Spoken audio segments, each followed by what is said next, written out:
Tonight, we step back into a world of pride, prophecy, and ruin. A world where kings bled for glory, and knights burned their souls chasing honor. This is the fall of Sir Godfrey of Kentmoor, a man whose courage outshone his wisdom, and whose last ride would echo through centuries. If you find beauty in tragedy, if you love tales of fate and folly, then you're in the right place.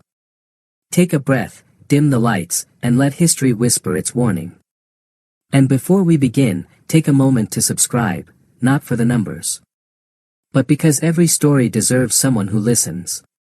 Now, let us begin the tale of a knight who rode toward immortality and found damnation instead. They still sing of him, you know. Not as a hero, nor a villain, but as something far rarer. A man who died in perfect harmony with his own stupidity. In the ancient kingdom of Kentmoor, where wars were waged for pride more than land, there once lived a knight who believed he could outsmart the world. And the world, being patient, let him try. His name was Sir Godfrey. Champion of the East Gate, slayer of the Crimson Boar, and, as fate would have it, inventor of the world's most fatal helmet. The summer of 1346 was merciless. Even the sun seemed drunk with cruelty, pouring heat upon the soldiers of Kentmoor until their armor boiled from within. Knights fainted at parades. Squires collapsed beside water troughs. And the royal physician, a man who believed every illness could be cured with leeches, was running out of optimism and leeches. Sir Godfrey, however, endured with pride. He was a man of stature, tall, broad, and loud. His armor gleamed brighter than the banners of war. His beard was polished with oil of rosemary. And his ego could have filled the royal stables. Yet even he struggled. Inside that magnificent helmet, air was a rumor. Each breath felt borrowed, each step like drowning in iron. During the king's midsummer parade, as trumpets blared and citizens cheered, Sir Godfrey nearly collapsed before the royal stand. The crowd gasped.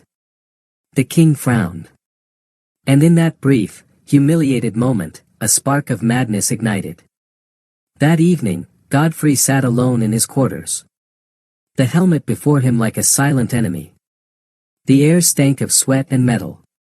His squire, a nervous boy named Alden, entered cautiously. "Alden, my lord, shall I fetch you water?" "Godfrey, fetch me wisdom, boy. The gods have cursed me with genius and iron lungs." He slammed a gauntlet fist against the helmet. The clang echoed through the stone chamber. "Godfrey, it is a prison, Alden. A coffin for the living.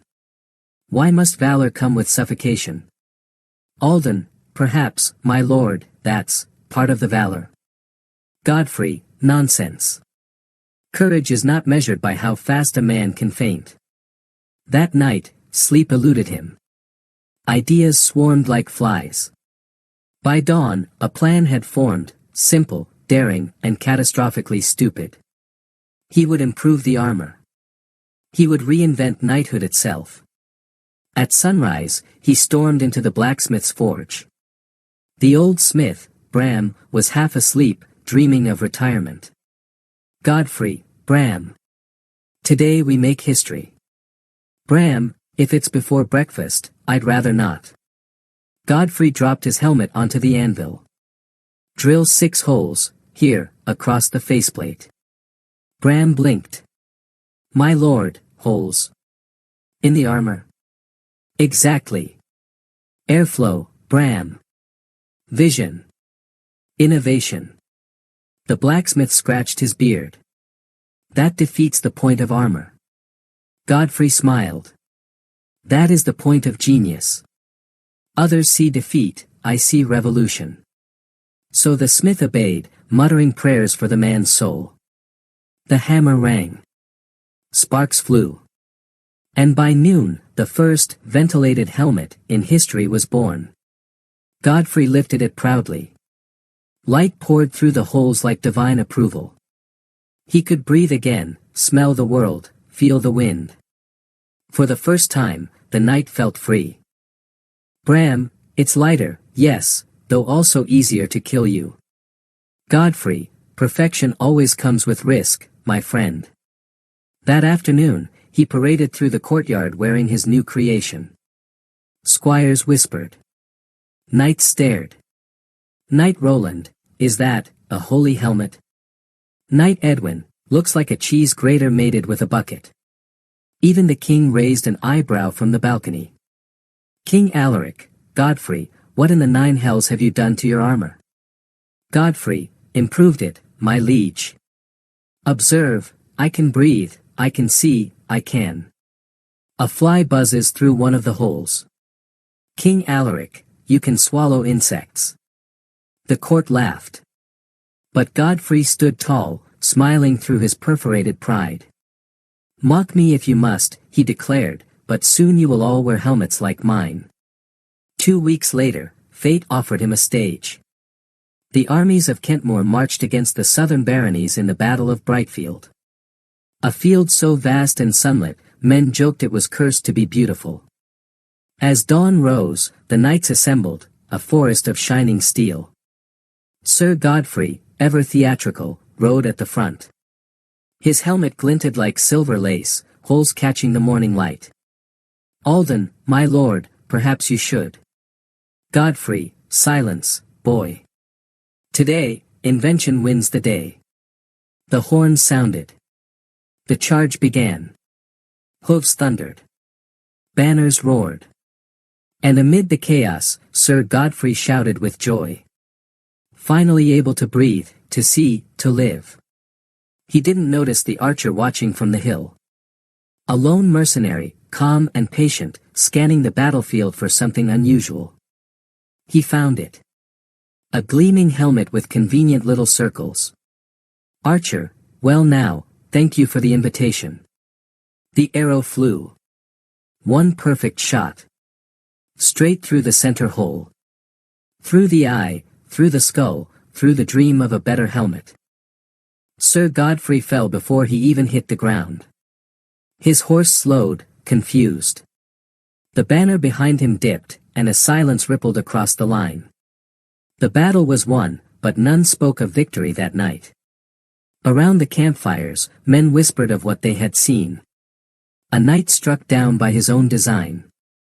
The king ordered his body carried home. The helmet was placed before the royal council. The arrow still lodged through the hole. King Alaric, let this be a lesson to us all. Innovation is not the same as intelligence. The court jester added softly, at least he proved it worked. Air does go through. In the weeks that followed, the kingdom went mad with imitation. Some knights drilled smaller holes, others, decorative patterns.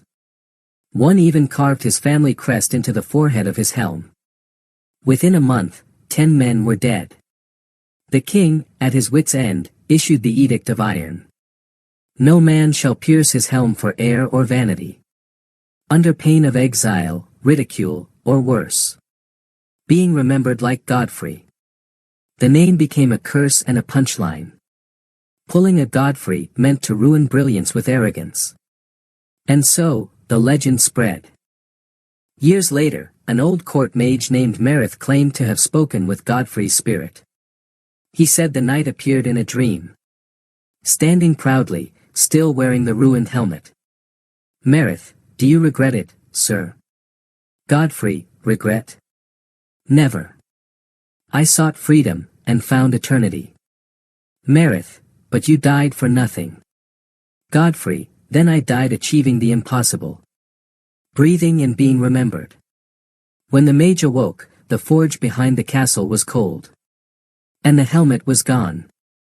Some say it vanished to the realm of heroes. Others believe the blacksmith melted it down to hide the shame.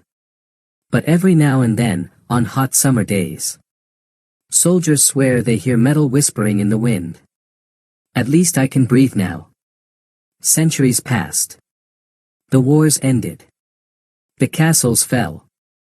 But bards still tell the tale of Sir Godfrey of Kentmoor. The knight who sought comfort in chaos. And found immortality in failure. They say courage built his name. But pride wrote his tombstone. So the next time you believe your idea will change the world, remember the man who changed his helmet first. And if you ever hear a whisper through the wind, breathe deep. And be grateful it doesn't whistle back.